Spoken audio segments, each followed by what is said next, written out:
नमस्कार, जय जोहार। क्या आप भी गवर्नमेंट एग्जाम्स की तैयारी करना चाहते हैं? क्या आप भी मेमोरी टेक्निक्स और ट्रिक्स के जरिए बहुत ही कम समय में स्मार्ट स्टडी करना चाहते हैं? क्या आप चाहते हैं कि सीजी व्यापम टॉपर आपको पढ़ाए? तो डाउनलोड करिए योगेंद्र साहू क्लासेस ऐप। यहाँ 10 से अधिक गवर्नमेंट एग्जाम्स क्रैक करने वाले और सीजी व्यापम टॉप करने वाले योगेंद्र सर सीजीपीएससी और सीजी व्यापम के अंतर्गत होने वाले सभी एग्जाम्स की तैयारी कराएं। तो डाउनलोड करिए Yogendra Sahu classes app to be the best, learn from the best.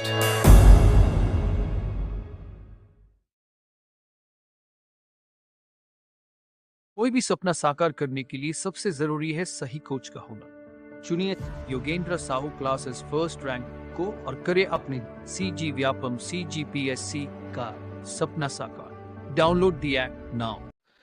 नमस्कार दोस्तों, स्वागत है आप सभी का योगेंद्र साहू ऑनलाइन क्लासेस में।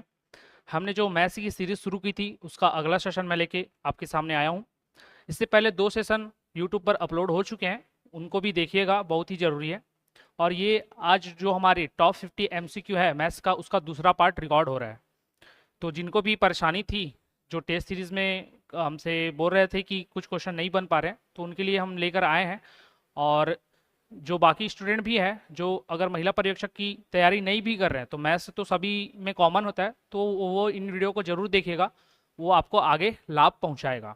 अब मैं इसमें बताना चाहूँगा कि कुछ स्टूडेंट कह रहे थे कि सर चैप्टर वाइज आगे लेकर क्वेश्चन आइएगा, चैप्टर वाइज क्वेश्चन कराइएगा, तो वो भी आगे कराया जाएगा। अभी फ़िलहाल हम टॉप 50 क्वेश्चन करेंगे जिनकी संभावना है कि ये पेपर में आए।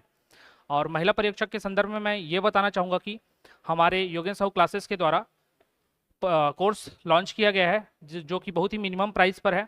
और वहाँ आपको सभी जो भाग आ रहे हैं आपके पेपर में, चाहे वो मैथ्स हो, रीजनिंग हो, साइंस हो, जीके हो, इंग्लिश हो, छत्तीसगढ़ी हो, हिंदी हो, और साथ ही महिला एवं बाल विकास विभाग से जो क्वेश्चन आते हैं इंपॉर्टेंट, खासकर उसके तो बहुत ही कम जगहों पर आपको मटेरियल उपलब्ध हो पाएंगे, जिनमें से हमारा एक कोचिंग इंस्टीट्यूट है जहाँ आपको बहुत ही सरल तरीके से चीज़ों को याद कराया जाएगा। तो आप हमारे कोर्स को परचेस करके अपनी तैयारी अच्छे तरीके से कर सकते हैं।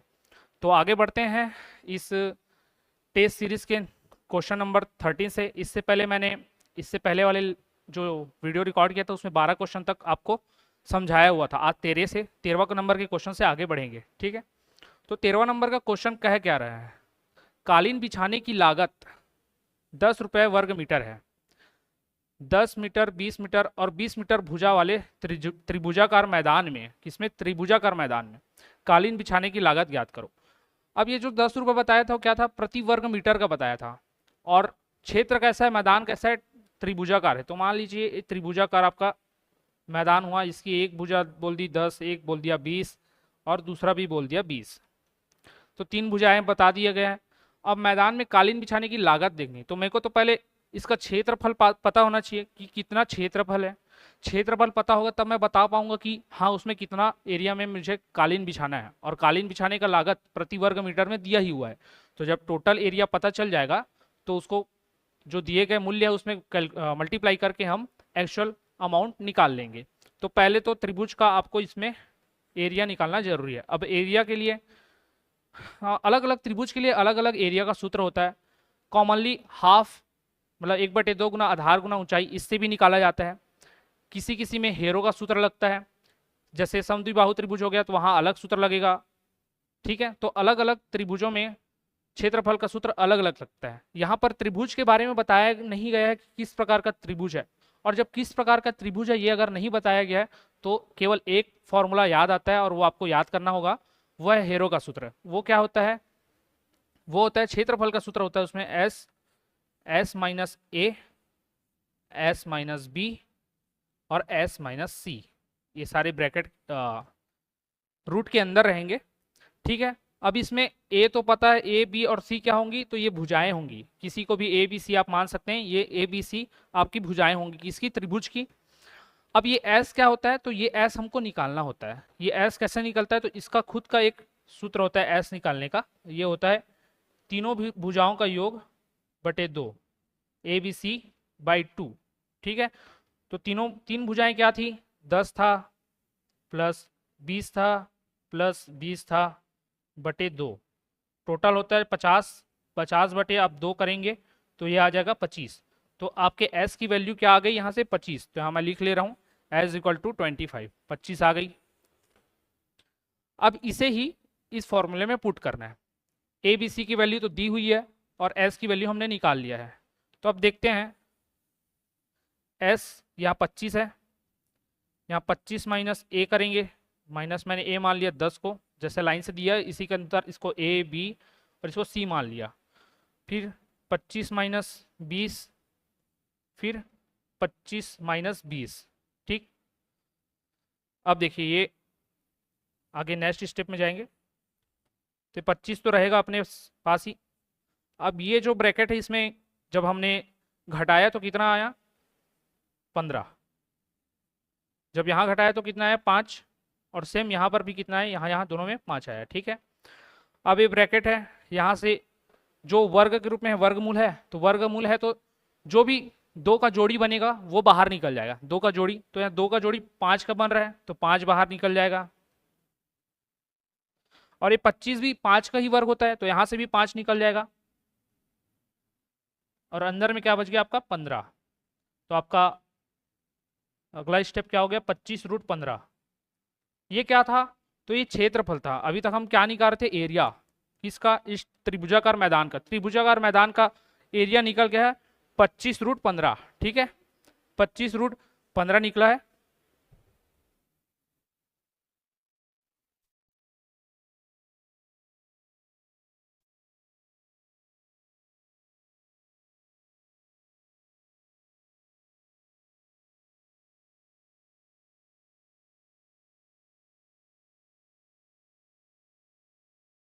ठीक है, आगे बढ़ते हैं। तो ये एरिया मैंने आपको बता दिया था, ये एरिया निकल गया था। अब ये एरिया निकला है और मुझे क्या पूछा है कि कालीन बिछाने की लागत क्या आएगी। तो कालीन कितने में बिछाना, इतने एरिया में बिछाना पड़ेगा मुझे, 25√15 जो मीटर स्क्वायर है उतने एरिया में मुझे अब कालीन बिछाना होगा। अब जो प्रति वर्ग मीटर में जब मैं कालीन बिछाता हूँ तो मुझे 10 रुपये का खर्च आता है, और कालीन बिछाना है तो टोटल मैं केवल एक जगह बस तो नहीं बिछाऊंगा, टोटल मैदान में मुझे बिछाना है। तो 25√15 25√15 इतने क्षेत्रफल में मैं मूल्य का गुना कर दूंगा। तो मेरा एक सेकंड ये मिटा लेता हूं मैं,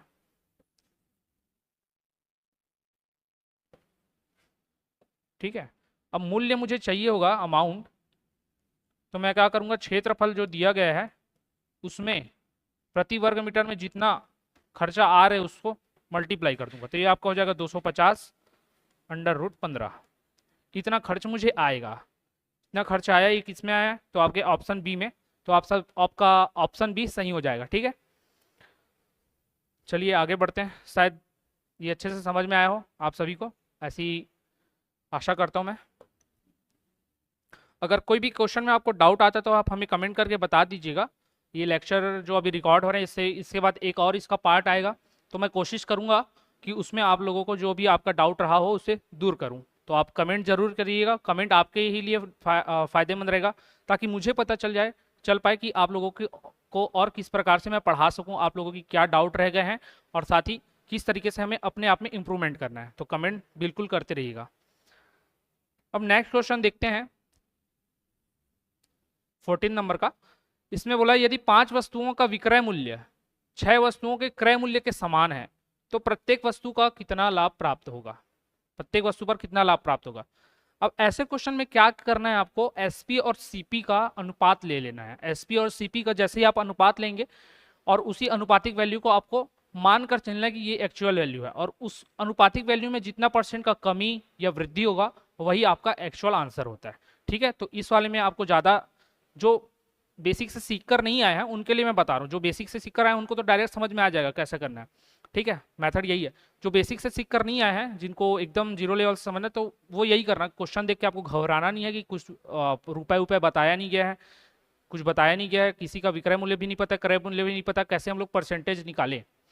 तो उसमें आपको सीधा जो अभी मैं बता रहा हूँ उसी मेथड से आगे बढ़ना होगा, आप आराम से उसको बना पाएंगे। तो देखिएगा, इसमें सबसे पहले बोला कि 5 वस्तुओं का विक्रय मूल्य, विक्रय मूल्य को एसपी लिखते हैं, सेलिंग प्राइस, तो मैंने 5 एसपी लिख लिया। क्रय मूल्य को लिखते हैं सीपी, कॉस्ट प्राइस, ठीक है।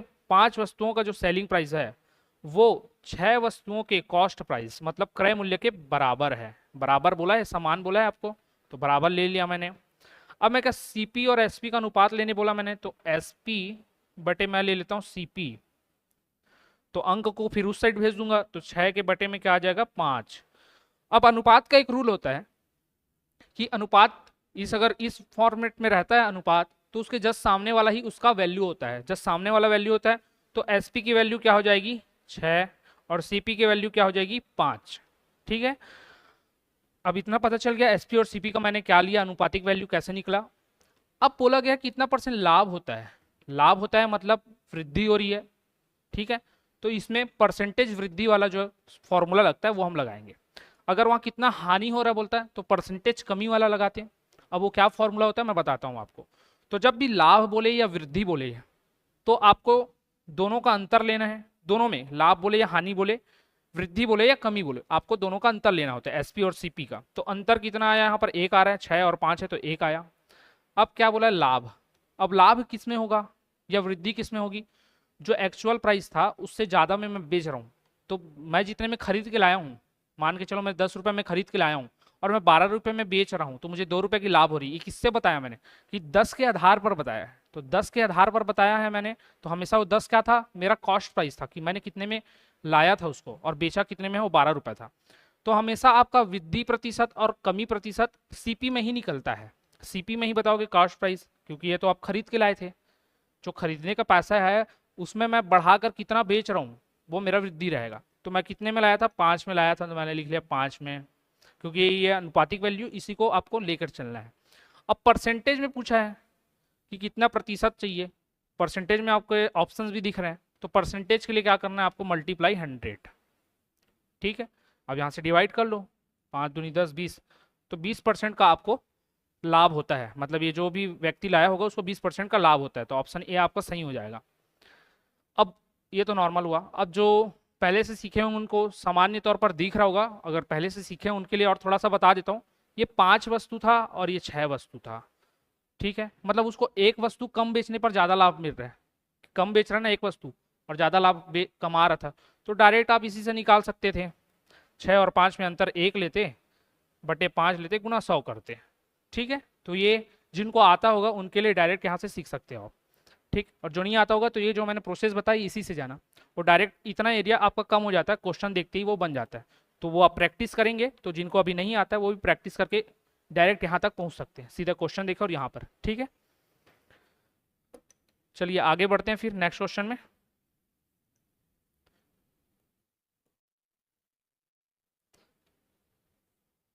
नेक्स्ट क्वेश्चन है आपका 15 नंबर। इसमें बोला गया है कि जब 12, 16, 18, 20 और 25 निम्नतम संख्या x को विभाजित करते हैं, मतलब ये 12, 16, 18, 20 और 25 कोई संख्या है जो किसी संख्या x को, किसी संख्या x को, मतलब वो बताया नहीं गया कि x क्या है, x कितना बड़ा है कितना छोटा है, इसके बारे में अभी जानकारी नहीं है। ठीक है, तो x को विभाजित करते हैं। प्रत्येक स्थिति में शेषफल कितना है, 4 है, लेकिन जब भी इस x को हम विभाजित करेंगे इन अंकों से, तो हमेशा शेषफल 4 प्राप्त होगा, ये बता दिया है।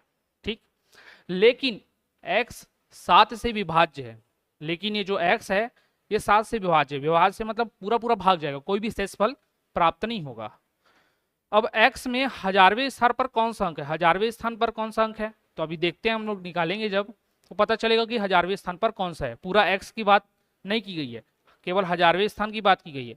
लेकिन 1000वां स्थान आप तब बता पाओगे जब आपको टोटल x की वैल्यू पता है। तो उसके लिए टोटल x की वैल्यू क्या थी वो निकालना पड़ेगा कि x कौन सा संख्या है।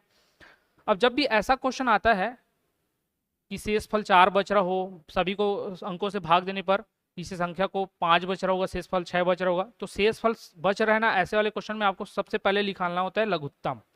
तो एलसीएम, एलसीएम जब भिन्न के रूप में होता है तो मैंने बताया था कि x बाई वाई है प्लस a बाई बी है। ऐसे केस में जब ये दोनों पद अलग होते हैं तो डायरेक्ट इन दोनों को मल्टीप्लाई कर दिया जाता है और इसका यहाँ गुना करके निकालते हैं। मैंने पहले वाले लेक्चर्स में बता दिया है।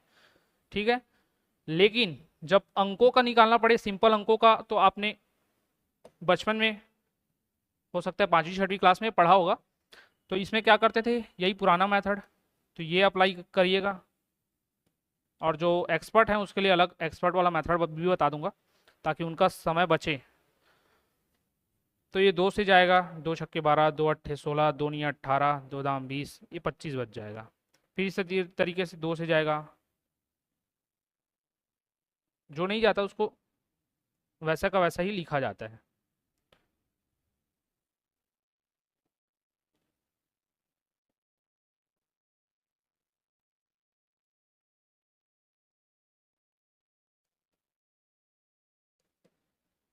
ठीक है, ये आई होप आप सबको निकालना आता हो, तो इस बेस पर मैं बताते चल रहा हूँ।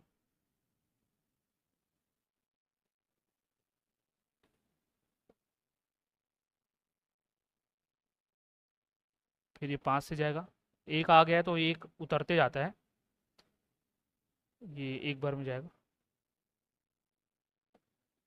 और ये 5 बार में, फिर अगेन फिर 5 से ये जाएगा तो सब में एक एक एक और यहाँ भी एक आ जाएगा। तो ये अब हमारा जो है वो लघुत्तम जब हम निकालते हैं तो इस तरीके से निकालेंगे कि जब तक सभी संख्या एक तक विभाजित ना हो जाए। जहाँ एक तक विभाजित हो जाती है वहाँ हमें रुक जाना होता है, और रुक जाने के बाद इन सभी संख्या को, जितने से हमने भाग दिया है इन सभी को, उसको मल्टीप्लाई करना था। तो 2 गुना 2 गुना 2 गुना 2 4 बार आया, फिर 3 आया है 2 बार, फिर 5 आया है 2 बार। मल्टीप्लाई कीजिएगा तो 5 हम 25, 25 दिए 75, 75 दिया आप देखेंगे तो, अच्छा 75 से नहीं करते, कैलकुलेशन इजी बना लेते हैं। 5 हम 25, 25 दूनी 50, 100, 200, 400 और 9 से गुना कर लो तो 3600 आ जाता है। ठीक है, कभी भी गुना करिए जैसे अभी मैंने किया। तो इस तरीके से अगर कर रहा था तो अमाउंट बड़ा लग रहा था, कॉम्प्लिकेशन आ रहा था मल्टीप्लाई करने में। तो जब भी 5 दिखे और 2 दिखे या सम संख्या दिखे तो 5 का मल्टीप्लिकेशन सम संख्या से कर देना, क्योंकि वो जीरो में कन्वर्ट हो जाता है। 5 दूनी 10 ऐसे करके, तो 25, 25 दूनी 50, दूनी 100, दूनी 200, दूनी 400, फिर 4 से 3 तिया 9, 9 चौक 3600।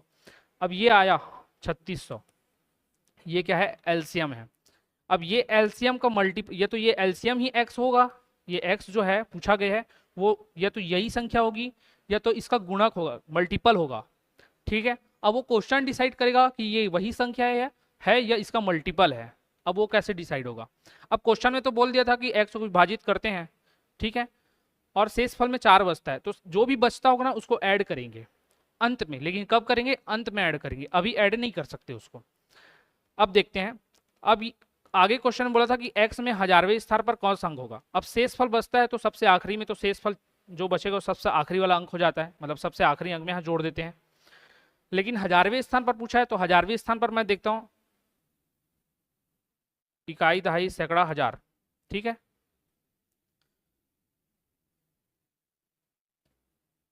ये जा रहा था। अच्छा, एक और कंडीशन दिया था कि यहाँ 7 से विभाज्य होना चाहिए। तो ये 7 से विभाज्य हो रहा था क्या, मैं अगर ऐड करके देखूं 4 इसमें, 3600 में 4 ऐड करके देख लेता हूँ। 4 यहाँ ऐड करूंगा तो ये 3604 हो जाएगा। 3604 हो जाएगा तो क्या ये डिवाइड होता है, 7 से करके देखते हैं। 7 पंचे 35, 1 बचा, 7 एकम 7, 3 बचा, नहीं आ रहा है, ये पूरा पूरा विभाज्य नहीं हो रहा है। पूरा नहीं हो रहा है तो अब इसका हम लोग मल्टीपल देखेंगे। मल्टीपल देखेंगे तो 3600 का 2 गुना क्या हो जाएगा, 7200। पहले तो 2 गुना ही होगा तो 7200। इसमें अगर मैं 4 ऐड करके देखूं, इसमें मैं अगर 4 ऐड करके देखूं तो 7204 हो जाएगा। ठीक है, ये क्या 7 से जा रहा है, ये तो जा रहा था, फिर नहीं जा रहा है, एक शेषफल बच जा रहा है, पूर्णतः विभाजित होना चाहिए, यहाँ भी नहीं जा रहा है। फिर इसका मल्टीपल देखूंगा। अब ये मैं क्यों देख रहा था, क्योंकि 7 से तो विभाज्य होना चाहिए, साथ ही इकाई का अंक, हजारवें स्थान का अंक मुझे 3 तो मिल जा रहा था ऑप्शन में, लेकिन क्या इस कंडीशन को फुलफिल कर रहा था, जो कि x 7 से विभाज्य है, ये नहीं कर रहा था फुलफिल, इसलिए मैं मल्टीपल में आगे बढ़ते जा रहा हूँ। तो 7200 भी नहीं किया, 72 के आगे मैं फिर जाता हूँ, इसको भी 2 गुना करके देखता हूँ, इसको ही 3 गुना करके देखता हूँ। 2 गुना तक पहुंचे थे, 3 गुना तक जाते हैं अपन, ये 2 गुना था, 3 मल्टीपल में जाते हैं, 10, ये भी शून्य तो ऑप्शन में ही नहीं है मेरे हजारवें स्थान पर, तो ये हो नहीं सकता। फिर इसके आगे बढ़ूंगा मैं, 4 गुने में जाऊं तो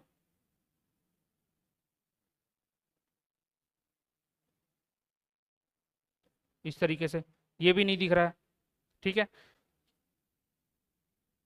एक सेकंड मैं इसको मिटा लेता हूँ यहाँ पर, ये समझ गए थे तो ये हटा रहा हूँ अभी। 3600 को याद रखना आप।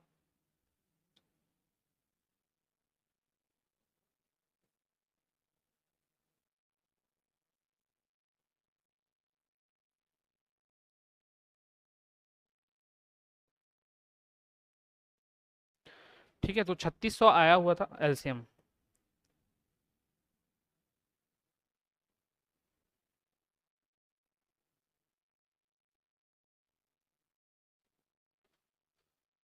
अब आगे बढ़ेंगे इसमें, तो ये और मैं मल्टीपल में करके देखता हूँ इसको, कम से कम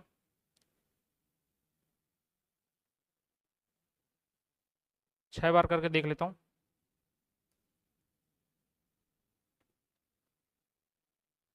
ये ज़्यादा हो जा रहा है, कम में करके देखते हैं।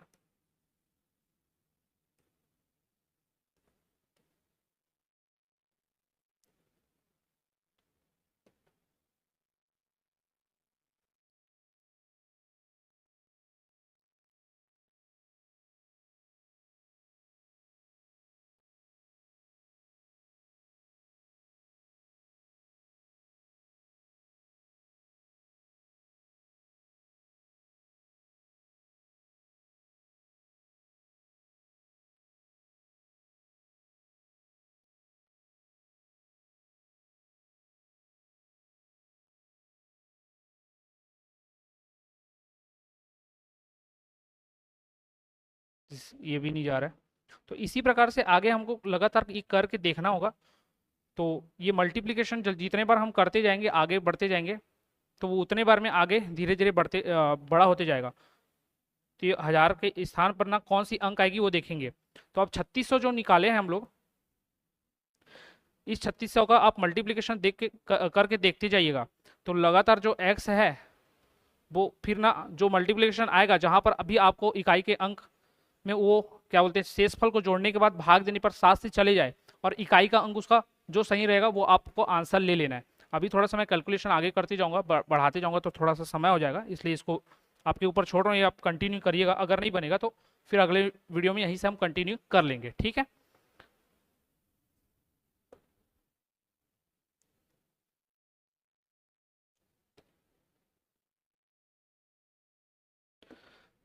ये 16वां क्वेश्चन देखते हैं। अब इसमें देखेंगे कि ए ने एक वस्तु बी को 25% लाभ पर बेची, बी ने इसे 12% की हानि पर सी को बेच दिया। यदि सी ने 1650 रुपए में खरीदा तो इसके लिए कितना भुगतान किया होगा। एक वस्तु ने ए ने एक वस्तु बी को 25% लाभ पर बेची, ठीक है, 25% लाभ पर बेची होगी। तो मान लीजिए ए का कोई वस्तु रहा होगा, एक्स मूल्य का रहा होगा। अब बी ने उसको 25% लाभ पर बेचा है। 25% मतलब ए ने 25% लाभ पर बेचा है बी को। 25% लाभ मतलब कोई भी चीज अपने आप में 100% होता है, मैंने बताया। 100% इसका प्राइस रहा होगा कुछ, 25% लाभ कमाने के लिए उसको 125 में बेचना पड़ेगा। तो 125% मतलब 125/100। फिर बी ने इसे 12% हानि पर बेच दिया। 12% हानि कितना, जितने में उसने खरीदा था, तो इतने में उसने खरीदा था। अगर ए ने बी को इतने रुपए में बेचा है तो बी ने इतने में ही खरीदा होगा। अभी इस खरीदे हुए में वो 12% हानि के साथ बेचता है। 12% हानि मतलब उसको कितना लिखेंगे, 12% हानि हो गया 100 में, तो 88 हो गया वो उसका एक्चुअल वैल्यू, 88/100। और इतने में किसने खरीदा है, सी ने। सी को बेच दिया मतलब सी ने खरीदा है। और यदि सी ने 1650 रुपए में खरीदा, मतलब इसकी वैल्यू कितना आ गई, 1650 रुपए इतने की। तो इसके लिए कितना भुगतान किया गया, किसके लिए, तो ए ने, यहाँ पर छूट गया है क्वेश्चन, इसमें ए ने इसके लिए कितना भुगतान किया, ये आएगा। अब देखते हैं, मैंने क्या बोला कि ए ने किसी ना किसी वस्तु को कुछ तो मूल्य रखा होगा, या कुछ खुद उसने जब खरीदा होगा तो किसी ना किसी कितने भी अमाउंट में खरीदा होगा, 100 रुपये हो 200 रुपये हो, तो उसको मैंने मान लिया एक्स, क्योंकि वही मेरे को निकालना है। फिर उसने इस एक्स रुपए की वस्तु को 25% लाभ पर बेचा। 25% लाभ पर बेचा मतलब 100 में 25 बढ़ गया, तो 125/100, 125 हो गया वो। इतने में तो बी को बेचा था, तो मतलब इतने रुपए में बी ने खरीदा। अब इतने में जब बी ने खरीदा, फिर बी ने उसे 12% की हानि पर बेच दिया। 12% की हानि पर बेच दिया मतलब इतने वैल्यू में हानि हुआ है, तो 12% हानि कर दिया तो 88 आंसर आ गया, मतलब 88 उसकी वैल्यू हो गई। अब इतने में किसको बेचा था, बी ने बेचा था सी को, और सी ने इसके लिए कितना भुगतान किया है, 1650 रुपये। तो जब इतने में बेचा है और इतना भुगतान किया, तो ये दोनों एक दूसरे के क्या हो जाएंगे, बराबर, ठीक है। अब यहाँ से हम कैलकुलेशन को आगे बढ़ाएंगे। तो ये 25 से 5 बार में जाएगा, 4 बार में जाएगा, 4 से 2 और 2, ठीक। 11 से 2 बार में गया, 11 एकम 11, 11 पंचे 55। फिर ये 5 से चले जाएगा, और ये 2 से और चले जाएगा 15। अब ये 100 बचा था, यहाँ जाके इसका मल्टीप्लिकेशन हो जाएगा, तो टोटल आंसर आपका x इक्वल टू एक्स इधर बचा हुआ है, तो 15 गुना 100 हो जाएगा, तो 1500 रुपये आपका आंसर होता है। तो x जो ए ने उस वस्तु के लिए जो भुगतान किया रहा होगा वो कितना रहा होगा आपका 1500 रुपये रहा होगा। एक बार फिर से बताता हूँ कि x जो है वो ए ने किसी वस्तु को x रुपये में खरीदा या बेचा, जो भी रहा होगा। अब उसने उसको 25% लाभ पर बेचा, किसको, बी को। तो 25% लाभ पर बेचा तो 125 हो गया वो चीज़। अब इस इतने मूल्य पर किसने खरीदा था, बी ने। अब उसको बी ने आगे सी को बेचा 12% हानि के साथ। 12% हानि मतलब 100 में 12 घट गया तो 88, और ये टोटल वैल्यू कहाँ यहाँ बता दिया गया था क्या, 1650 रुपये। तो उसके बराबर हो जाएगा वो। यहाँ से सभी कैलकुलेशन को करके हमने आंसर एक्स की निकाल लिया था। आई होप आपको ये समझ में आया होगा।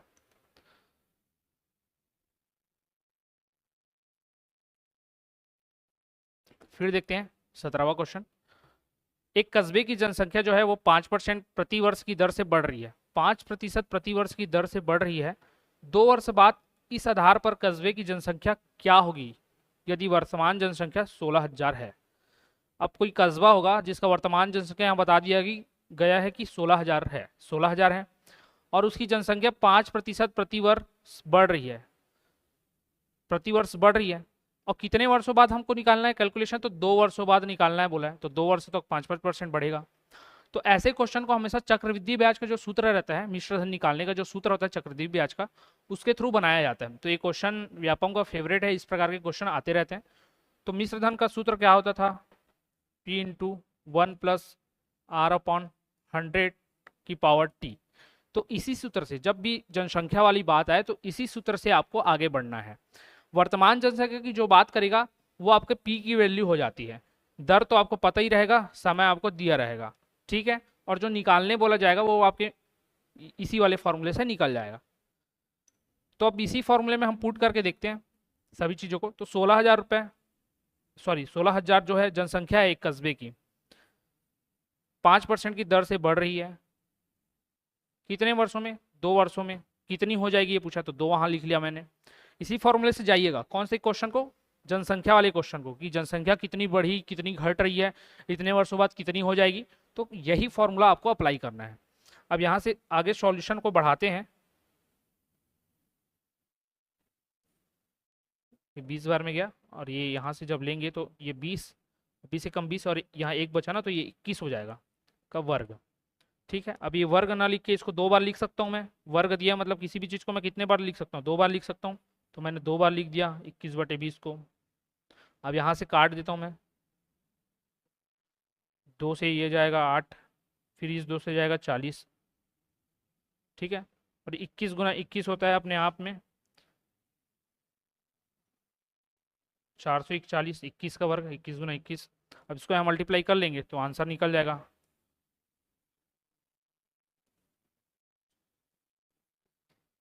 सत्रह हजार छः सौ चालीस, माफ़ कीजिएगा, 17,040 आपका आंसर हो जाएगा, ठीक है। तो सरल था, याद रखिएगा हमेशा जनसंख्या वाले क्वेश्चन को इसी फॉर्मूले से आपको बनाना है। फिर नेक्स्ट चलते हैं, थोड़ा सा समय की कमी है तो थोड़ा स्पीड में बताते चल रहा हूँ। नेक्स्ट क्वेश्चन देखते हैं 18वां। ये सिंप्लीफिकेशन पर बेस्ड क्वेश्चन है। तो इसमें हमेशा मैंने बताया था, जो बोर्ड मास रूल आपको बताया था कि ब्रैकेट पहले, फिर ऑफ, फिर डिवीजन, फिर मल्टीप्लिकेशन, फिर एडिशन एंड सब्सट्रैक्शन, उसी पर आधारित ये क्वेश्चन है। पिछले लेक्चर में भी कराया था एक, अभी भी एक क्वेश्चन और है, तो इसको भी डील करते हैं उसी तरीके से। तो सबसे पहले इसमें देखिएगा, ब्रैकेट को आपको सॉल्व करना था, ब्रैकेट के बाद ऑफ। तो यहाँ ब्रैकेट ये दिख रहा है और फिर ये ऑफ है, तो इनको सॉल्व करते चलना है। मैं यहाँ पर पहले लिख लेता हूँ इसको।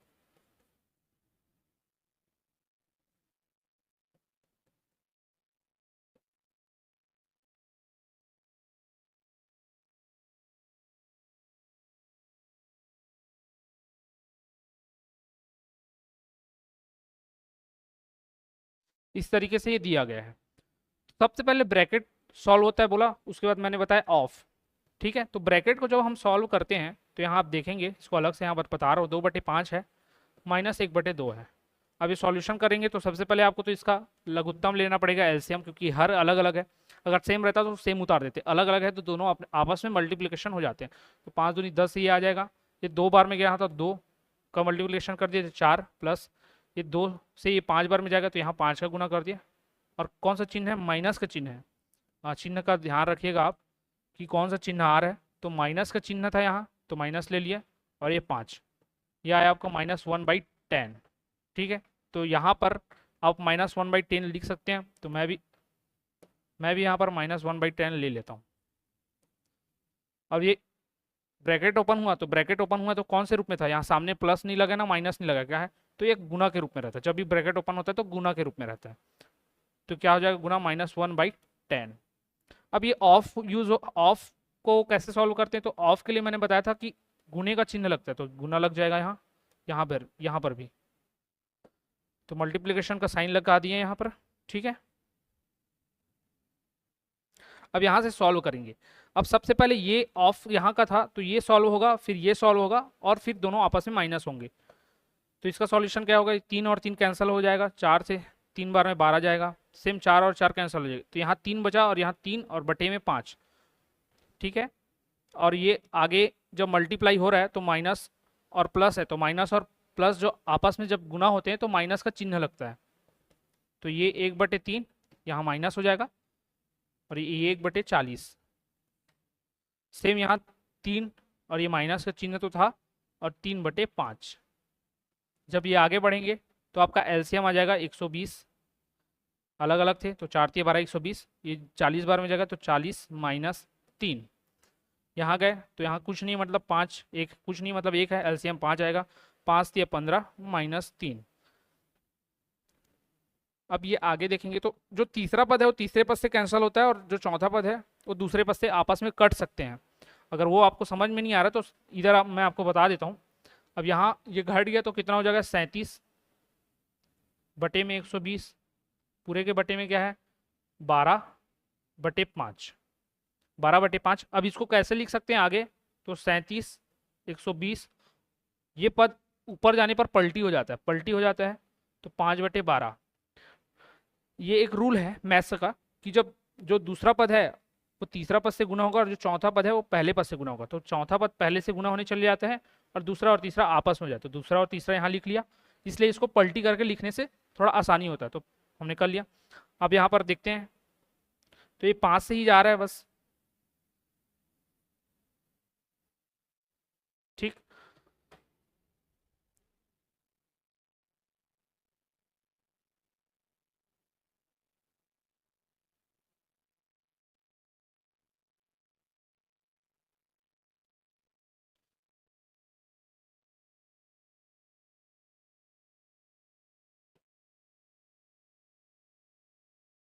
तीन से नहीं जा रहा है, कहीं पर हमने कैलकुलेशन मिस्टेक किया है क्या?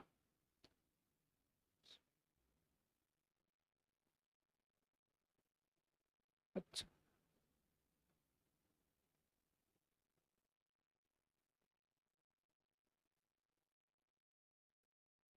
ओ सॉरी, ये 12 नहीं था, यहाँ पर कैलकुलेशन में गलती हो गया, ये 12 नहीं था, ये था आपका यहाँ पर 1/2/3।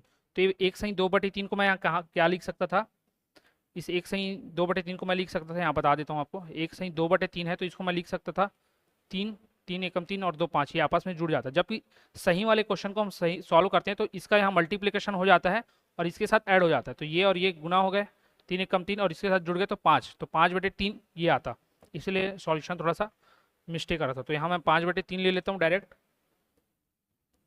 अब ये रहेगा 3 और 3 कैंसिल, ये 4 आपका बचे रहेगा, ये 4 आपका कैंसिल नहीं होगा यहाँ, तो 3/5 यहाँ, ये जो था यहाँ से कैलकुलेशन में थोड़ा सा मिस्टेक हुआ था, ये हम बनाते चलते हैं आगे।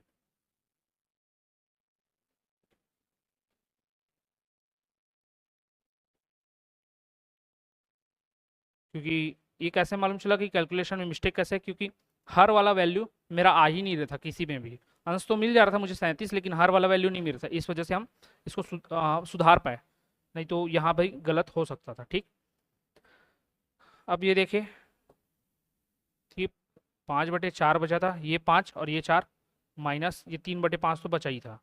जब इसको आगे सॉल्व किए तो 5 चौक 20 में जाता, तो ये 25 - 12 होता, 25 - 12 होता, तो इसको मैं ऊपर का सही था 37/120 और पूरे के बटे में आपका आता 13/20।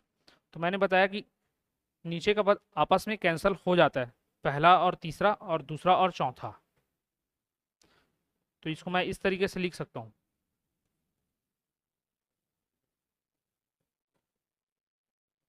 छह बार में जाएगा 20 से।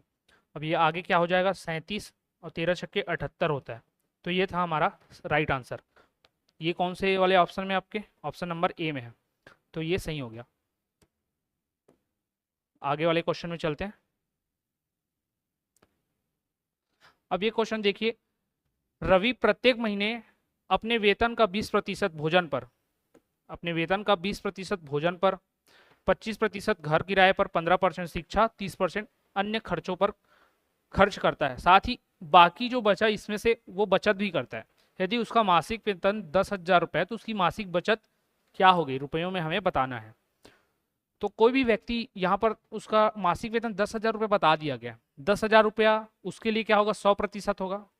10,000 रुपये उसका मासिक वेतन है, उसके मतलब मासिक का 100% ये वेतन है, जो मासिक वेतन है उसका ये 100% रूप है। तो मैं 100% से ही लेता हूँ, क्यों, क्योंकि यहाँ सारी चीज़ों को मुझे परसेंट के रूप में दिया गया है। फिर जो बचत बचेगा वो भी परसेंट के रूप में आएगा, और फिर उसको डायरेक्ट यहाँ से मल्टीप्लाई करके उतना परसेंट मैं वैल्यू ले आऊँगा।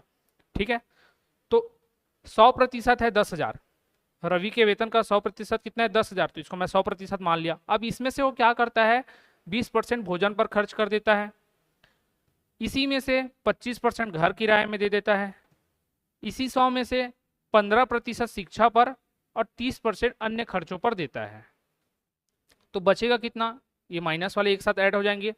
तो देखो आप 45 और ये 25 में जोड़ेंगे तो ये हो जाएगा आपका 70 और 20 90।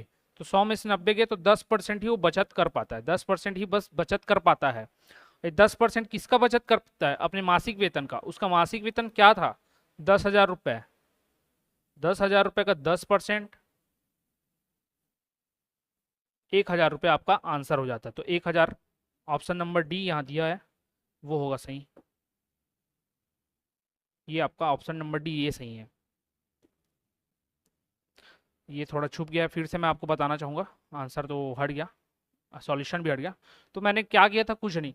मासिक वेतन 10,000 रुपये है, वो अपने आप में 100% होगा, किसके लिए, रवि के लिए।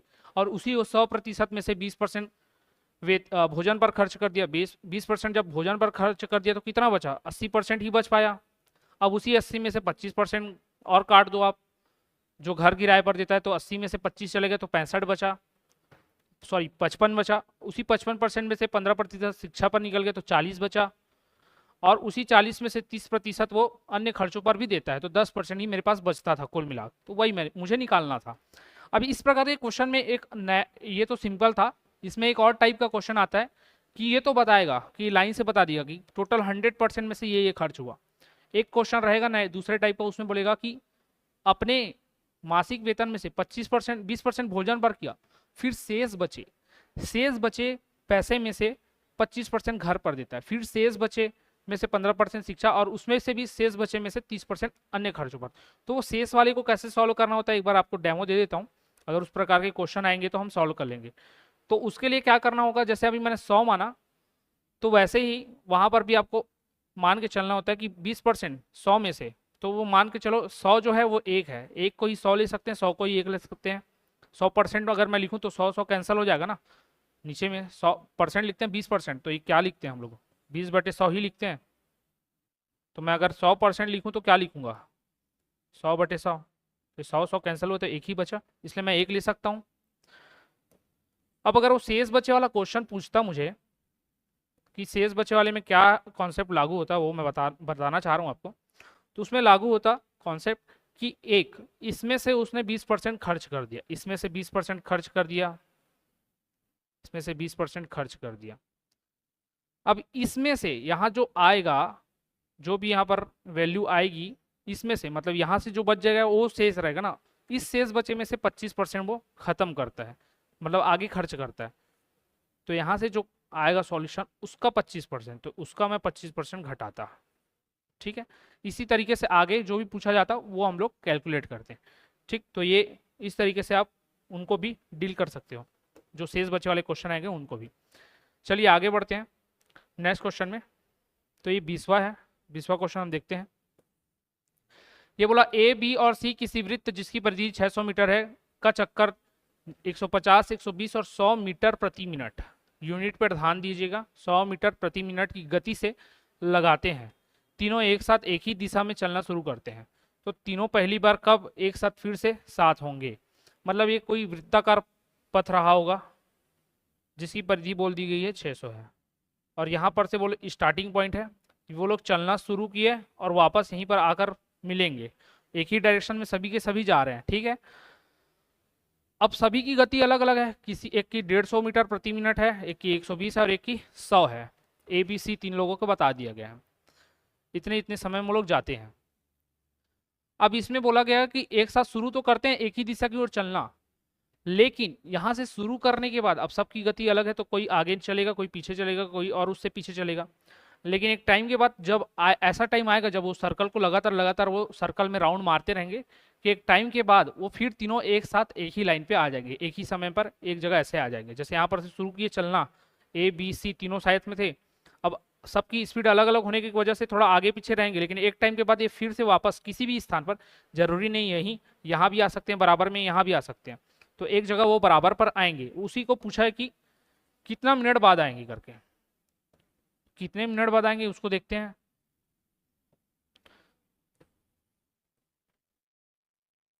छह 600 मीटर का पाथ है आपका। अब ऐसे वाले क्वेश्चन में आपको निकालना होता है लघुत्तम, एलसीएम अपने को निकालना होता है। तो सबसे पहले देखो कि ये अनुपात के रूप में मैं लिख ले रहा हूँ, इसका 150 है, इसका 120 है और इसका क्या है 100 है। तो जो अनुपात के वैल्यू की एलसीएम आएगी वही एक्चुअल वैल्यू की भी एलसीएम होगी। ये दिख रहा था, कॉमन पॉइंट काट दिया मैंने, तो ये 15 और 12 और 10 का बचता है। अब इसी 15, 12 और 10 का मुझे ले लेना है एलसीएम। मैंने लिया 2 से, अगर मैं लेने जाऊं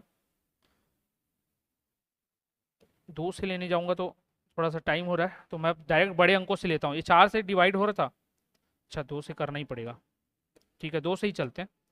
तो ये 15 का 15 ही रहेगा, ये 2 छक्के 12 हो जाएगा, 2 पंचे 10 आ जाएगा, फिर 2 से जाएगा तो 15, 3 और 5, फिर 3 से जाएगा तो ये 3 5 बार में जाएगा, एक बार में, और ये 5, फिर 5 से लेंगे। अब ये जो आया इसको हम गुना कर लेंगे तो हमारा एलसीएम निकल जाएगा। तो यहीं पर कर लेता हूँ, 2 दूनी 4, 4 तिया 12, 12 पंचे 60, तो 60 आपका एलसीएम निकल के आ गया। अब यही जो 60 है एक्चुअल वैल्यू का भी आया रहता, थोड़ा बड़े अमाउंट में आ रहा था लेकिन यही आ रहा था, ठीक है। तो हमको तो कम सबसे पहली बार कब मिलना है, सबसे पहली बार कब मिलेगा ये निकालना था। तो हमने ये जो बड़े अंक से उसको छोटे करके निकाल लिए, तो यही जो सबसे कम समय है जिस पर ये एक साथ फिर से मिलेंगे। अब ये क्या था, ये सारी चीज़ें किस में दी है, प्रति मिनट, मीटर प्रति मिनट में दी गई है, प्रति मिनट में दी गई है, तो ये भी आपका किस में होगा, प्रति मिनट में ही आएगा, आंसर आपका प्रति मिनट में ही आएगा। तो ये 60 मिनट वो टाइम होगा जिसमें सभी के सभी एक साथ फिर से मिलेंगे, तो आपका 60 मिनट आपका सही आंसर हो जाएगा।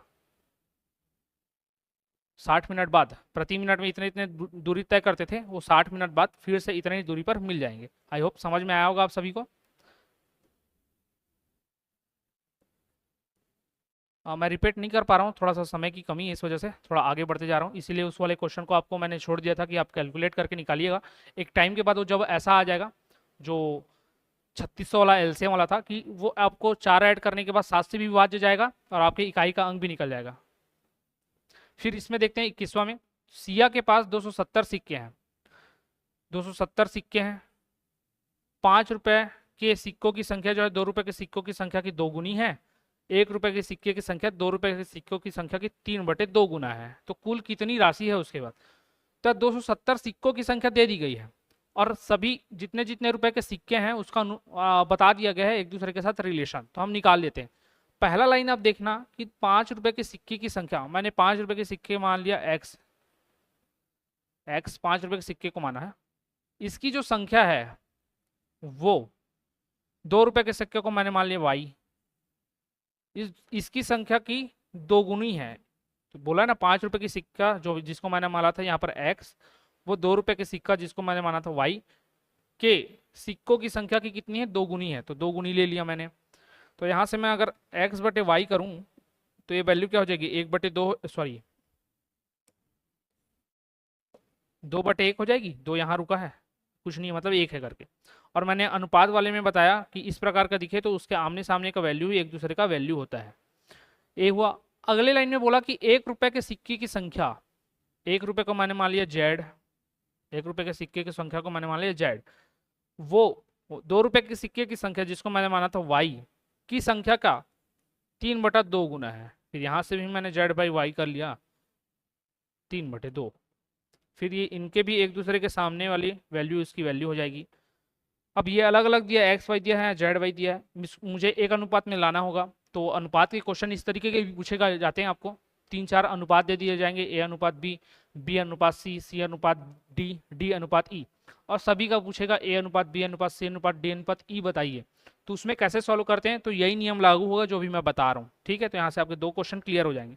तो अब मुझे इसको एक्स अनुपात वाई अनुपात जेड के अनुपात में लाना है।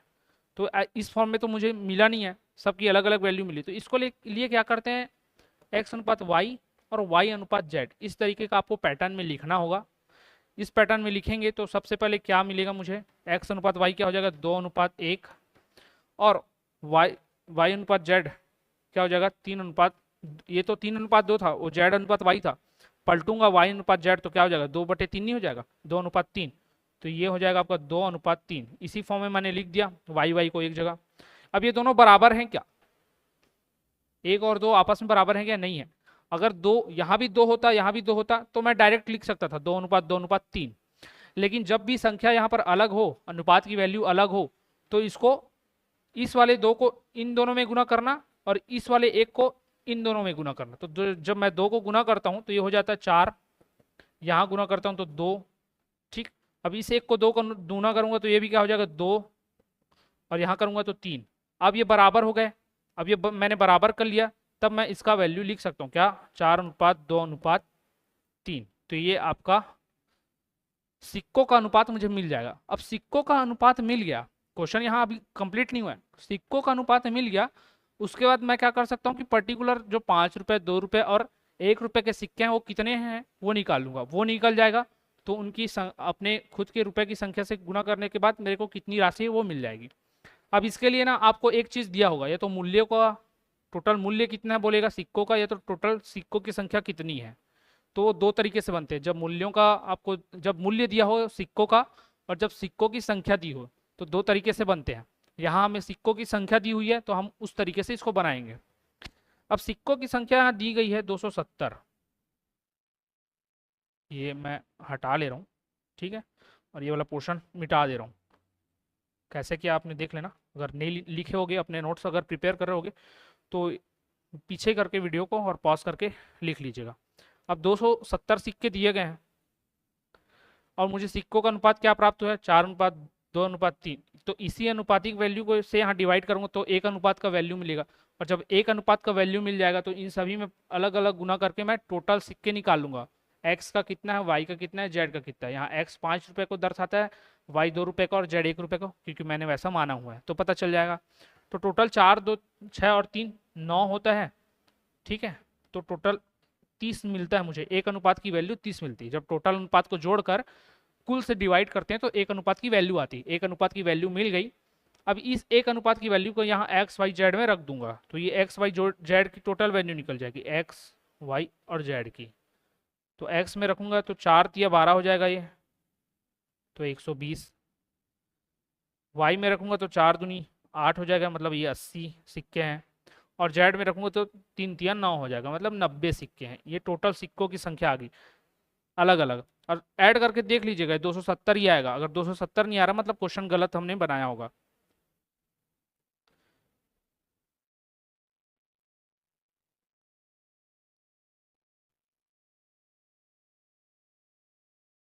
ठीक है, अब देखते हैं आगे।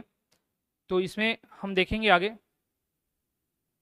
अच्छा, ये मैंने यहाँ पर गलत लिखा हुआ है, ये आपका 3 × 19 60 6 होगा, 60 होगा, ठीक है। 80 कैसे आ गया था, 60 होगा वो, क्योंकि अनुपात यहाँ 2 है, तो 2 हुआ। अब देखते हैं आगे हमको पूछा है कि कुल राशि कितनी होगी। तो कुल राशि मैं कैसे निकालूंगा, ये 5 रुपए के सिक्के की संख्या होगी, ये 2 रुपए की, ये 1 रुपए की। अगर मेरे पास 5 रुपए की इतनी सिक्के हैं तो मेरे पास कुल कितना रुपए होगा, एक सिक्के का वैल्यू 5 रुपए है, तो 120 सिक्के का कितना हो जाएगा, 5 से गुना कर दिया 600 रुपए। उसी प्रकार ये 2 रुपए का सिक्के को दर्शाता था भाई, 1 रुपए, एक सिक्के की वैल्यू 2 रुपए है, तो 60 सिक्के की कितना हो जाएगी, मतलब यहाँ पर गुना 2 करूंगा फिर बराबर 120। उसी प्रकार यहाँ पर 1 रुपए का सिक्का दर्शाता है जेड, तो गुना 1 करूंगा तो ये हो जाएगा 90। जब ये तीनों को मैं जोड़ता हूँ तो जो 720 और 90 हो गया आपका 810, तो ये आपका 810 रुपये आंसर आ जाता है। इसी पैटर्न में आपको बताना है, ये सिक्कों का अनुपात दिया था तो इसी पैटर्न में आपको जाना है। सिक्कों की वैल्यू, सिक्कों की संख्या दी थी तो इस पैटर्न में जाना है। जब मूल्यों का बात किया जाए कि सिक्कों का मूल्य इतना रुपए है तब अलग बनता है, यहाँ नहीं बता रहा हूँ, नहीं तो आपको थोड़ा सा कन्फ्यूजन हो जाएगा। तो केवल सिक्के की संख्या दी हो तो इसी तरीके से आपको जाना है, इसका ध्यान रखिएगा। आगे जब हम चैप्टर वाइज क्वेश्चंस करेंगे तो उसमें और क्लियर होते जाएंगे आपको। शेयर जरूर कीजिएगा हमारे सेशन को, शेयर करने से ये होगा कि आपके जैसे जो भी और विद्यार्थी हैं जो तैयारी कर रहे हैं उन तक ये वीडियो पहुंच पाए और वो भी अपनी तैयारी को अच्छे तरीके से कर सके। साथ में लाइक कर दीजिएगा वीडियो को, जिससे मेरा मनोबल बढ़ता रहे।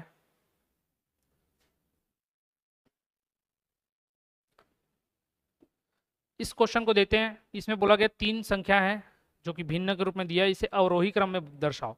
तो अधिकतर स्टूडेंट को अवरोही और आरोही में कंफ्यूजन होता है। अगर क्वेश्चन हिंदी में दिया है तो असेंडिंग और डिसेंडिंग तो समझ जाते हैं, असेंडिंग मतलब बढ़ते क्रम में और डिसेंडिंग मतलब घटते क्रम में, वो समझ जाते हैं। आरोही और अवरोही बोला जाए तो प्रॉब्लम आता है, तो इसको हमेशा याद रखना। अव मतलब हो रहा है कमी, ठीक है, अव मतलब हो रहा है कमी, इस तरीके से याद रखना। तो कमी की ओर हमें बताना है और आरोही मतलब अधिक की ओर बताना है, ठीक है, इतना ध्यान रखना। चलो अब आगे बढ़ते हैं। इसमें क्वेश्चन पूछा था अवरोही क्रम में दर्शाना है। अब 2/7, 3/13 और 5/6 क्वेश्चन में दिया गया है। इस क्वेश्चन से पहले एक चीज आपको बता देता हूं, जब भी भिन्नों का अवरोही क्रम आरोही क्रम पूछा जाए तो उसमें 3 बातों का आपको ध्यान रखना होता है, एक अंश का, एक हर का और उनके बीच के डिफरेंस का। अंश हर में क्या, अगर अंश सभी का समान हो और हर अलग अलग हो, यहाँ तो खैर नहीं है, आप बातों को समझना। अगर अंश सभी का समान हो, जैसे कि मैंने लिख दिया 1/5, 1/3, 1/2, तो अंश जब भी समान हो तो उस केस में याद रखना जिसका हर बड़ा रहेगा वो पद छोटा और जिसका हर छोटा रहेगा वो पद बड़ा। क्या बोला मैंने, अगर अंश समान है और हर अलग अलग है तो जिसका हर बड़ा उसकी वैल्यू हो जाएगी छोटी और जिसका हर छोटा उसकी वैल्यू हो जाएगी बड़ी, ठीक। उसी प्रकार अगर अंश अलग अलग है और हर समान है तो जिसका अंश बड़ा वो बड़ा हो जाएगा और जिसका अंश छोटा वो छोटा हो जाएगा, ठीक। अब ये तो समान वाली बात हो गई। अब जब कभी डिफरेंस जब अलग अलग आए, जब 2, 3, 5 दे दिया, 7, 13, 6 सभी अलग अलग है, कोई भी बराबर नहीं है, तो उस केस में आपको याद रखना होगा, ध्यान रखना होगा कि डिफरेंस कितना आ रहा है। डिफरेंस आप देख लेंगे तो आपको डिवाइड करने की जरूरत नहीं पड़ेगा, एक और मेथड है वो भी बता दूंगा। डिफरेंस आप समझ जाएंगे तो आसानी से बना लेंगे। डिफरेंस में क्या, अगर इनके बीच का डिफरेंस कॉमन है, अगर इनके बीच का डिफरेंस कॉमन निकला तो कॉमन निकलने पर क्या होगा कि जो हर सबसे बड़ा होगा उसकी वैल्यू छोटी और जो हर सबसे छोटा होगा उसकी वैल्यू बड़ी। जैसे कि देख लेते हैं, 2/3 लिख लिए, 4/5 लिख लिए, 6/7 लिख लिए। इसमें देखिए अंश और हर में डिफरेंस क्या है, कॉमन है, सब में एक एक का। तो मैंने बताया जिसका अंश बड़ा उसकी वैल्यू छोटी और जिसका हर बड़ा उसकी वैल्यू छोटी और जिसका हर छोटा उसकी वैल्यू बड़ी। तो यहाँ ये बड़ा हो जाता और ये छोटा हो जाता, ठीक। अब डिफरेंस जब अलग अलग आए तो जिसका डिफरेंस सबसे ज्यादा होता है वही सबसे छोटा हो जाता है, इसका ध्यान रखना। तो यहाँ सबसे, अब यहाँ डिफरेंस तो अलग अलग दिख रहा था, यहाँ कितना 5 का डिफरेंस था, यहाँ कितना 10 का डिफरेंस है, यहाँ कितने दिख रहा है 1 का डिफरेंस है। तो जिसका डिफरेंस सबसे ज्यादा बड़ा होता है वो सबसे छोटा अंक हो जाता, तो ये सबसे छोटा हो जाता 3/13 सबसे, उसके बाद 2/7 और 5/6। तो ये बढ़ता क्रम में मैंने बताया। अब घटते क्रम में लिखते हैं तो 5/6 और 2/7 और 3/13 और यही हमको पूछा हुआ है, तो आपका ऑप्शन नंबर ए सही हो जाता है, ठीक है। ये बढ़ते क्रम था और ये घटते क्रम था, ठीक है। ये हटा दे रहा हूँ ताकि कंफ्यूज ना हो। तो घटते क्रम में पूछा था तो ये घटते क्रम में आएगा। शायद समझ में आया हो आपको। एक बार और बताना चाहूँगा, अगर डिफरेंस आपको दिखे, अगर समान दिखे तो जिसका हर छोटा होता है वो बड़ा हो जाता है और जिसका हर बड़ा होता है वो छोटा हो जाता है, अगर डिफरेंस समान है तो। अगर डिफरेंस अलग अलग है तो जिसका डिफरेंस ज़्यादा रहेगा वो आपका सबसे छोटा हो जाएगा, और जिसका डिफरेंस सबसे कम होगा सबसे बड़ा हो जाएगा। अगर यकीन ना हो तो मैं एक बार आपको करके दिखा सकता हूँ बाई प्रैक्टिकल, देखिएगा चीज़ों को आप देखना। अब इसको मैं डिवाइड करूँ तो कितने बार में जाएगा, 4, 6 बचा 4 8, इसको डिवाइड करूंगा तो क्या हो जाएगा 0 पॉइंट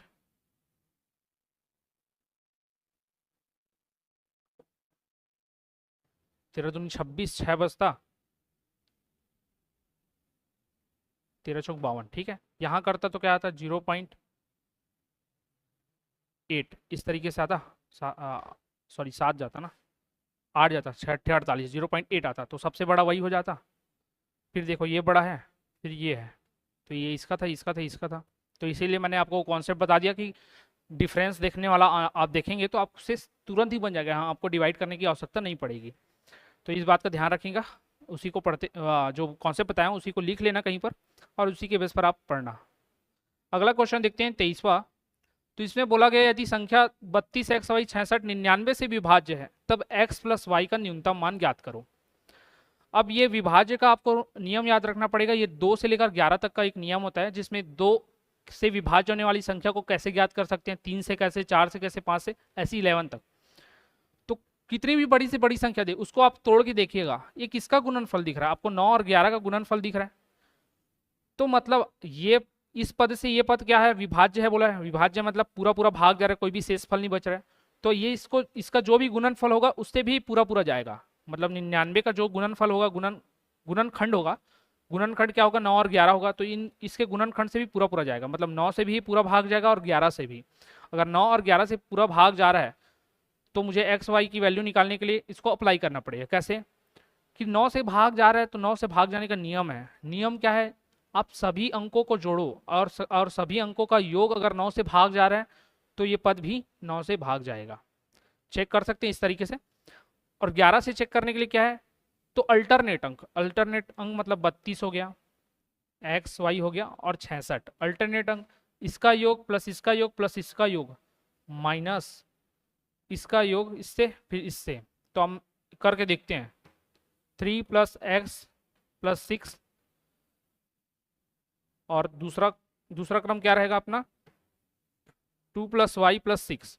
तो ये क्या है 9 + x आया, और के ये क्या है 8 + y आया, दोनों को घटाएंगे तो 9 + x घटाएंगे तो माइनस का चिन्ह लग जाएगा, यहाँ भी प्लस माइनस माइनस हो जाता है।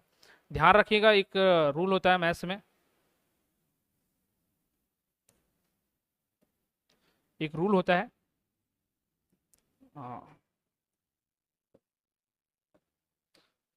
प्लस इंटू प्लस करो तो हमेशा प्लस आता है, माइनस इंटू माइनस करो तो प्लस आता है, माइनस इंटू प्लस करो तो माइनस आता है, और प्लस इंटू माइनस करो तो माइनस आता है। तो यहाँ सामने पॉजिटिव अंक था तो इससे मल्टीप्लाई हुआ, ब्रैकेट के सामने कोई भी चीज़ है जब ब्रैकेट ओपन करते हैं तो क्या मल्टीप्लाई होता है, तो माइनस पॉजिटिव जिससे गुना हुआ माइनस के पॉजिटिव से तो क्या आया माइनस, माइनस का पॉजिटिव से गुना हुआ तो क्या आया माइनस। तो इसी तरीके से होता है। अब 8 एक घट गया तो 1 + x - y ये होगा, ये वैल्यू आया, ये 11 के लिए मैंने चेक कर रहा था लेकिन ऐसा आया। अब ये तो x और y अचर पद दे दिया, चर पद दिया रहता तो मेरे को मालूम चला, अगर अंक में दिया रहता तो मालूम चल जाता कि हाँ यार ये भाग जा रहा है कि नहीं। तो अगर नहीं जाएगा ना तो क्या होना चाहिए अच्छा, और ये बताऊंगा कि डिफरेंस जो है, डिफरेंस हमेशा या तो 0 आए या तो मल्टीपल आए। अगर 0 आए या फिर 11 के मल्टीपल में आए तभी ये अंक विभाज्य होता, लेकिन यहाँ से मुझे पता नहीं चल पा रहा है, तो यहाँ 11 ला सकते हैं या तो 0। अब ये क्वेश्चन में बताएगा कि बड़ी से बड़ी है तो मल्टीपल में लूंगा 11 के x और y की वैल्यू को, और न्यूनतम बोले तो छोटी वैल्यू लूंगा जिससे 0 आ सके। तो न्यूनतम मान बोला है x + y का न्यूनतम मान क्या होना चाहिए, तो न्यूनतम में मैं 0 लाना है, मुझे ये 0 आना चाहिए तभी वो भाग जाएगा, और भाग जाएगा ये बोल भी दिया क्वेश्चन में। तो इसमें मैं देख रहा हूँ 1 की जगह मैं ले सकता हूँ 0 और y की जगह ले सकता हूँ 1, तो ये आपस में घट जाएंगे तो 0 आ रहा है।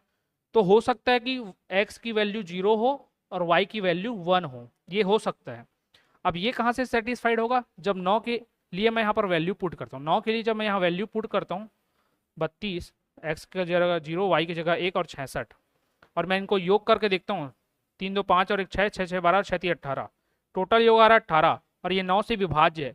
अगर ये 9 से विभाज्य है तो मतलब 9 से विभाज्य है तो ये मेरा सेटिस्फेक्शन हो जाता है कि यहाँ वैल्यू 0 और 1 नहीं आएगी, क्योंकि मैंने आपको बताया था कि जो 99 से जो भाग जा रहा है तो इसके गुणनखंड से भी भाग जाएगा, मतलब 9 से भाग जाना चाहिए। 9 से भाग जाने का रूल क्या है, सभी अंकों का योग 9 से विभाज्य होना चाहिए। तो 0 और 1 रखने पर विभाज्य हो रहा है, मतलब मेरा x और y की वैल्यू 0 और 1 हो जाएगी।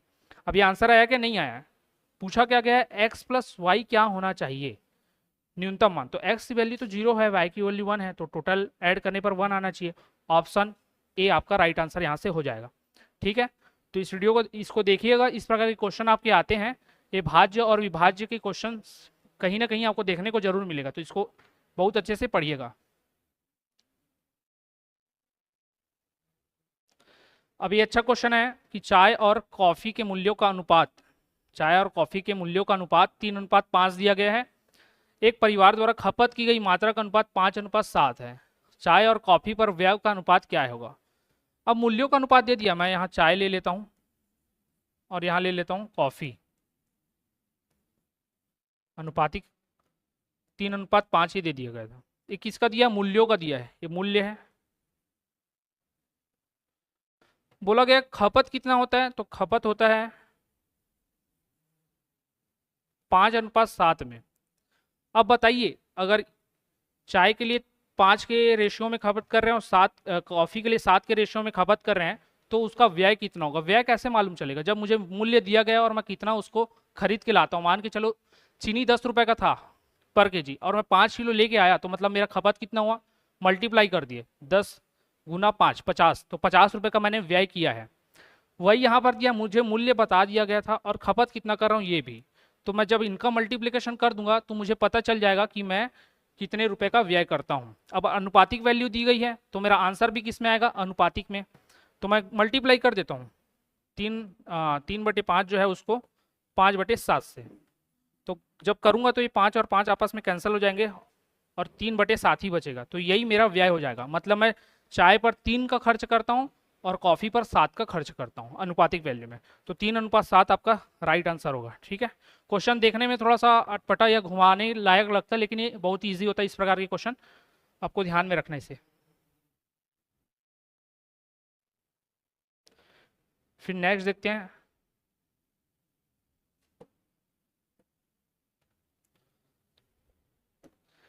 पच्चीसवां नंबर का क्वेश्चन है, दो संख्याओं का अनुपात 3:8 दिया हुआ है। दोनों संख्याओं में 8 जोड़ने पर अनुपात 2:5 हो जाता है। संख्याओं का योग क्या है। तो क्या बोला गया, दो संख्या ले लिया मैंने x और y, इसका अनुपात बोला था 3/8, 3:8 तो 3/8 लिख लिया। अब दोनों में बोला 8 जोड़ देते हैं, ठीक है 8 जोड़ दिया। 8 जब भी जोड़ोगे आप इस प्रकार के क्वेश्चन में, तो उसको जो अनुपात पहला अनुपात दिया रहेगा उसको x के फॉर्म में ले लेना। x की जगह आप a b c कुछ भी मान सकते हैं। यहाँ पर x मैंने पहले से लिया हुआ है तो मैं इसको मान लेता हूँ a की वैल्यू मान ली, ठीक है। और इसमें क्या बोला कि 8 जोड़ना है, 8 दोनों में जोड़ दिया। अब 8 जोड़ने के बाद जो नया अनुपात बन जाता है कितना हो गया, 2:5, तो 2/5 ये लिख लिए। अब यहाँ से जब मैं कैलकुलेशन करूंगा तो मुझे दो संख्याओं की वैल्यू मिल जाएगी। अब आगे निकालता हूँ मैं पहले, क्योंकि मुझे आगे चल के योग ज्ञात करना है। तो पहले तो संख्या प्राप्त होगी, फिर दोनों को जोड़ दूंगा तो योग प्राप्त हो जाएगा। संख्या प्राप्त करने के लिए मल्टीप्लिकेशन करते हैं, इसे ऊर्ध्व तिर्यक भ्राम गुना करते हैं, क्रॉस मल्टीप्लिकेशन कर दे तो 15 ये हुआ, 8 पंचे 40 हुआ, ये इधर बराबर ये गया तो 16 और ये भी 16। अब जो a वाली संख्या थी उसे एक साइड कर लिया और सामान्य संख्याओं को एक साइड। तो हमेशा बड़े की ओर पक्षांतर करना होता है, जो पद बड़ा है, क्योंकि a की वैल्यू चाहिए, a की वैल्यू जिस तरफ बड़ी है तो छोटे वाली वैल्यू को उधर ही पक्षांतर करना, और संख्या जिस तरफ बड़ी उधर संख्या को पक्षांतर करना होता है। तो मैंने उधर किया तो नॉर्मल a आता। जब यहाँ से मैं जाऊँगा, और मैंने बताया था पहले लेक्चर में कि पॉजिटिव वैल्यू को जब हम पक्षांतर करते हैं तो नेगेटिव हो जाती है, और नेगेटिव वैल्यू को जब पक्षांतर करते हैं तो पॉजिटिव हो जाती है। तो मैंने पक्षांतर किया तो a बचता है, उधर माइनस हो जाता। अब बता चुका हूँ इसलिए थोड़ा सा जल्दी कर रहा हूँ। और जब 16 को इधर लाता तो ये भी माइनस होता, तो 16 माइनस करूंगा 40 में तो कितना बचेगा, ये 24 बचेगा। तो a की वैल्यू मेरी क्या निकल जाती, 24। ये a क्या है, तो मैंने माना था वो गुणक जो कि दोनों अनुपात में हो सकते हैं, जैसे 3 8 माना था ना। अनुपात में क्या होता है, अनुपात की वैल्यू कब आती है, जब किसी पर्टिकुलर वैल्यू में हम कॉमन उभयनिष्ठ गुणक को हटा लेते हैं। जैसे 25 है और 15 है, 25 और 15 में उभयनिष्ठ गुणक क्या है, 5 है, तो 25 से 5 हटाया तो वहां 5 बचा, और 15 से 5 हटाया तो 3 बचा, तो रेशियो में कहा जाता है 5:3। तो वैसे ही यहाँ मैंने ए मान लिया था कि कोई गुणक होगा ए, जो दोनों से हटाया गया था, वो ए क्या निकल गया मेरा 24। अब यहाँ रखूंगा तो क्या निकलेगा, संख्या, तो 24 दिया कितना हो जाएगा 72 ये वैल्यू, और आपकी 8 से गुणा करूंगा तो 192, ये आपकी वैल्यू आ गई 3:8 जो रेशियो था, मतलब एक्स और वाई की वैल्यू आ गई। ये वैल्यू हो गई आपके एक्स की और ये वाई की। ये दो संख्या तो मिल गए, लेकिन ये आंसर है क्या, नहीं, मुझे योग बोला है, तो दोनों को मैंने जोड़ दिया, जोड़ने से क्या मिला 264, तो 264 जो था वो आपका राइट आंसर था। ठीक है, ये थोड़ा इजी था, देखने में थोड़ा सा लेंदी लगता है, बट आप क्वेश्चन जब प्रैक्टिस कर करके सीख जाएंगे तो ये बहुत ही आसानी से बहुत ही जल्दी बनने लग जाएगा आपको। और जिनको आता होगा, जो मेरी वीडियो देख रहे हैं और जिनको आता होगा मैथ्स, तो वो कोशिश करिएगा थोड़ा सा अपना 2x स्पीड में या 1.5x स्पीड में वीडियो को देखें, ताकि आपके समय का बचत हो। शेयर जरूर कीजिएगा सेशन को, और हमारे चैनल को सब्सक्राइब करके रखिएगा, ताकि लगातार इस प्रकार के जो सेशन हम लेकर आ रहे हैं आपको प्रॉपर इसका अपडेट मिलता रहे।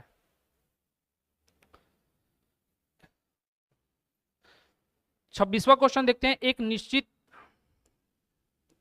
एक निश्चित धनराशि 16% चक्रवृद्धि ब्याज की दर से 2 वर्षों में 33,640 रुपए हो जाती है, तो ब्याज वार्षिक रूप से संयोजित हो रहा है, तो मूलधन क्या होगा। सिंपल है, मैंने बताया था कि हो जाएगी, हो जाती है, हो जाएगा, इस प्रकार का अगर लैंग्वेज का यूज किया गया है किसी धनराशि के लिए तो हमेशा मिश्र धन होता है। तो 33,640 रुपए क्या है, आपका मिश्र धन है, और मिश्र धन का सूत्र क्या होता है, A equal to P into 1 plus R by 100 की पावर टी। ए दे दिया गया था आपको 33,640 रुपए, मूलधन आपको पी निकालने बोला है, आर की वैल्यू बता दी गई 16%, और टी भी बता दिया गया 2 वर्षों का। 1 आवर हो गया। ठीक है, ये लास्ट क्वेश्चन करते हैं, समय हो गया है। तो देखिएगा, अब यहाँ 4 से जा रहा था, तो मैं 4 से मैंने इसको डिवाइड कर दिया, और जब यहाँ पर एलसीएम लिया मैंने तो ये 25 और 25 से कम 25 और 25 4 29 आपस में जुड़ गए, ये वर्ग था, इस प्रकार से आएगा। और मैंने बताया इससे पहले कि वर्ग रहता है उसको मैं 2 बार लिख सकता हूँ, तो मैं इसको डायरेक्ट 2 बार लिख लेता हूँ। इससे क्या होगा, जब आप भी सीख जाएंगे तो डायरेक्ट आप ऐसी 2 बार, 3 दिया तो 3 बार लिख लीजिएगा, उससे एक स्टेप का बचत होगा, और आपको मल्टीप्लाई करने में, सवाल को बनाने में थोड़ा सा समय का बचत होगा। 2 बार दिया था, 2 बार लिख लिया मैंने। अब ये मैं जब 29 से काटूंगा इसको,